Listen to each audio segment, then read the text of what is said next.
안녕하세요. 코인 100%입니다. 미국 정부 셧다운 40일째입니다. 역사상 최장 기록이에요. 75만 공무원이 무급 휴직이고 항공편 20%가 취소됐어요. 파병 군인들도 월급을 못 받고 있습니다. 트럼프의 대응은 충격적이에요. 전 국민에게 2,000달러, 한화 약 260만 원을 현금으로 뿌리겠다는 거예요. 여기에 50년 모기지까지 추진 중입니다. 40세에 집 사면 90세까지 갚아야 하는 구조죠. 제프 부스의 말이 현실이 되고 있어요. 모든 사람이 베네수엘라에 살고 있다. 미국도 사회주의로 가고 있다는 겁니다. 일론 머스크는 주식시장마저 사회주의화되고 있다고 경고했어요. 하지만 비트코이너들은 오히려 기대하고 있어요. 마이클 세일러는 만바 멘탈리티를 외치며 매수 중입니다. 이유가 있어요. 지난 셧다운 이후 비트코인은 4,000달러에서 69,420달러로 1,700% 폭등했거든요.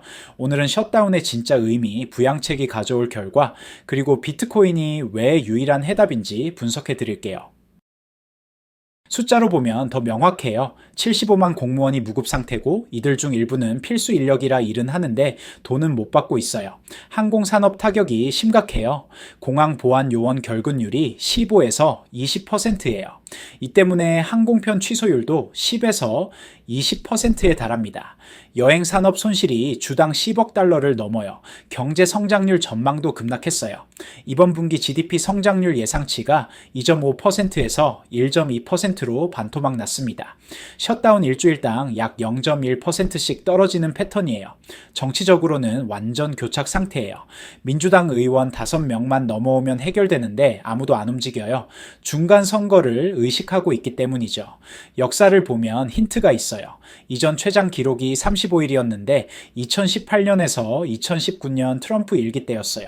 그때 이후 비트코인에 무슨 일이 벌어졌는지가 핵심입니다. 관세 배당금이라는 이름으로 전 국민에게 2,000달러를 준다고 해요. 팁 소득 비과세, 초과근무 비과세, 사회보장세 감면, 자동차 대출 이자 공제까지 포함이에요. 스콧 베스니 TV에 나온 건 손상 통제 차원이에요. 정부가 마비된 상태에서 할 수 있는 건 약속뿐이거든요. 문제는 이게 인플레이션을 유발한다는 거예요. 2020에서 2021년 부양책 이후 인플레이션이 9.1%까지 갔던 거 기억하시죠? 2,000달러 받아도 물가가 10% 오르면 실질 가치는 1,800달러밖에 안 돼요. 50년 모기지는 더 심각해요. 모기지 초기 10년은 거의 이자만 갚아요. 50년 모기지면 25년째가 돼야 원금이 줄기 시작해요. 미국 주택 구매자 평균 연령이 40인데 90세의 집을 다 갚는다는 거예요. 일본이 이미 시도했어요. 100년 모기지까지 나왔죠.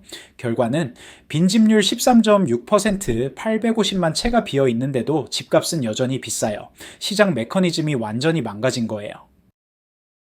제프 부스가 핵심을 짚었어요. 오늘날 돈은 통제 시스템이다. 우리 간 거래가 조작되는 시스템이다. 중앙은행이 돈을 마음대로 찍어내면서 우리 구매력을 훔쳐가고 있어요. 이게 인플레이션의 본질이에요. 조용한 도둑질이죠. 대부분 사람들의 오류가 여기 있어요. 비트코인을 달러로 측정하면서 10만 달러 됐네 라고 좋아해요. 하지만 그 달러 자체가 가치를 잃고 있다는 걸 모르는 거예요. 가라앉는 배에서 의자 위치를 바꾸는 거랑 같아요. 배 자체가 침몰 중인데 상대적 위치만 보는 거죠. 스테이블 코인도 마찬가지예요. 제프 부스는 스테이블 코인은 손실 보장 코인이라고 했어요. USDT, USDC는 달러에 페그되는데 달러가 가치를 잃으니까 가치 잃는 거예요. 2020년 1달러 구매력이 지금은 75% 수준이에요. 스테이블 코인도 똑같아요. 숫자는 1이지만 실제로는 가치가 25% 줄어든 거죠. 일론 머스크가 충격적인 말을 했어요. 주식시장이 사회주의화 되고 있다. 데이터를 보면 이해가 돼요. 미국 주식시장의 50%가 인덱스 펀드와 ETF예요. 이들은 의결권을 ISS나 글래스 루이스 같은 자문사에 위임해요. 머스크가 이들을 기업 아이시스라고 부른 이유가 있어요. 정치활동가들이 이 회사들의 영향을 미치고 이들이 시장의 절반을 통제하는 거예요. 기업 책임성이 사라지는 거죠. 블랙록, 스테이트 스트리트, 뱅가드 이 세 개 회사가 S&P 500 기업 대부분의 최대 주주예요. 우리가 이들에게 권한을 위임하면서 자본주의 자체를 잃고 있는 겁니다. 피터 틸의 글 자본주의가 젊은 미국인을 위해 작동하지 않는다가 화제가 됐어요. 돈을 더 찍을수록 혜택은 자산 가진 사람에게만 가요. 가진 자와 못 가진 자의 경제가 된 거죠. 제프 부스의 통찰이 여기서 빛을 발해요. 모든 사람이 베네수엘라에 살고 있다. 단지 모를 뿐이다. 베네수엘라 사람들은 볼리바르 대신 달러를 썼어요. 초인플레이션에서 벗어나려고요. 하지만 달러도 가치를 잃는 종이 조각일 뿐이었어요. 지금 전 세계가 똑같은 상황이에요. 모든 법정 화폐가 가치를 잃고 있어요. 달러, 유로, 엔, 위안. 다 마찬가지예요. 단지 속도 차이만 있을 뿐이죠. 차이는 인식이에요. 베네수엘라 국민은 화폐 붕괴를 체감해요. 선진국 국민은 서서히 진행돼서 몰라요. 하지만 결과는 동일합니다. 비트코인이 진짜 탈출구예요. 1BTC는 1BTC. 인플레이션 불가능, 몰수 불가능, 중앙 통제 불가능. 진짜 돈인 거죠. 제프 부스가 지정학적 통찰도 제시했어요. 미국은 중국과의 권위주의 싸움에서 이길 수 없다. 양쪽 다 더 중앙화되고 더 통제적이 되면서 서로 싸우고 있어요. 결과는 어느 쪽이 이기든 국민은 자유를 잃어요. 해결책이 있어요. 원점 회귀예요. 헌법 개인의 권리, 자유시장으로 돌아가는 거죠. 이를 실현하는 방법은 비트코인입니다. 비트코인을 글로벌 준비자산으로 채택하면 어떻게 될까요? 어떤 국가도 화폐 발행으로 우위를 점할 수 없어요. 경쟁은 생산성으로 돌아가는 거죠. 역사가 증명해요. 자유시장이 중앙계획 경제를 항상 이겨요. 소련 붕괴가 증거고 중국이 개방 후 성장한 것도 증거예요. 데이터가 말해줘요. 2018년 12월 셧다운 시작했을 때 비트코인은 3,200달러였어요. 2021년 11월 최고점에는 69,420달러였죠. 상승률 2,169%예요. 연환산 수익률을 보면 더 놀라워요. 2018년부터 2025년까지 7년간 비트코인 연평균 수익률 33%예요. 같은 기간 S&P 500은 12%, 나스닥은 18%였어요. 변동성은 있었어요. 최대 낙폭 51%도 기록했죠. 하지만 장기 보유자는 모두 수익이었어요. 변동성은 버그가 아니라 기능이에요. 혼란을 견딘 자에게 보상하는 거죠. 마이클 세일러가 맘바 멘탈리티를 외치는 이유가 여기 있어요. 코비 브라이언트처럼 압박 상황에서 더 강해지는 거예요. 똑똑한 비트코이너들은 팔지 않아요.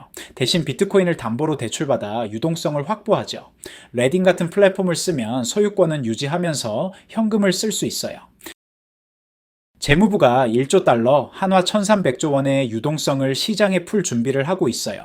연준이 12월 1일부터 긴축을 끝내고 완화로 전환한대요. 양적 긴축을 중단하고 사실상 양적 완화를 재개하는 거예요. 규모가 어마어마해요. 수십조 달러급이에요. 10억이 아니라 조 단위예요. 현대 역사상 최대 규모의 화폐 발행이 될 거예요. 양당 모두 부양책에 의존하고 있어요. 표를 사야 하니까요. 스콧 베스는 2026년은 좋은 해가 될 것이라고 하지만 그 비용은 화폐 가치 파괴예요. 유동성이 돌아오면 비트코인이 이긴다는 게 역사가 증명했어요. 셧다운이 끝나고 부양책이 나오면 비트코인이 폭발하는 거죠. 제프 부스의 근본적인 질문이에요. 왜 자산이 필요한가? 답은 간단해요. 돈이 망가졌기 때문이에요. 돈의 가치를 저장할 수 없으니까 주식, 부동산, 금을 사는 거죠. 역설적이지 않아요? 돈을 지키려고 돈보다 안전한 곳을 찾아야 한다니 이게 정상적인 시스템일까요? 비트코인은 달라요. 자산을 찾을 필요가 없어요. 비트코인 자체가 가치 저장 수단이에요. 1BTC는 1BTC. 영구적으로 유지되는 거죠. 진짜 소유권도 중요해요. 비트코인은 유일한 무기명 자산이에요. 정부도 은행도 뺏을 수 없어요. 주식은 의결권이 위임돼요. 부동산은 세금으로 뺏을 수 있어요. 금은 1933년처럼 몰수당할 수 있어요. 오직 비트코인만이 진짜 당신 거예요.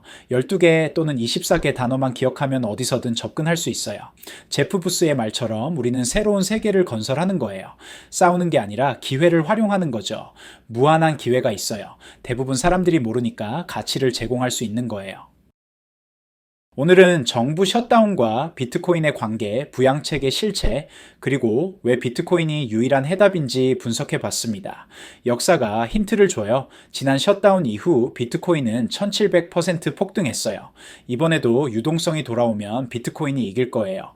영상이 도움되셨다면 구독과 좋아요 부탁드리고 다음에도 유용한 정보로 찾아뵙겠습니다. 감사합니다.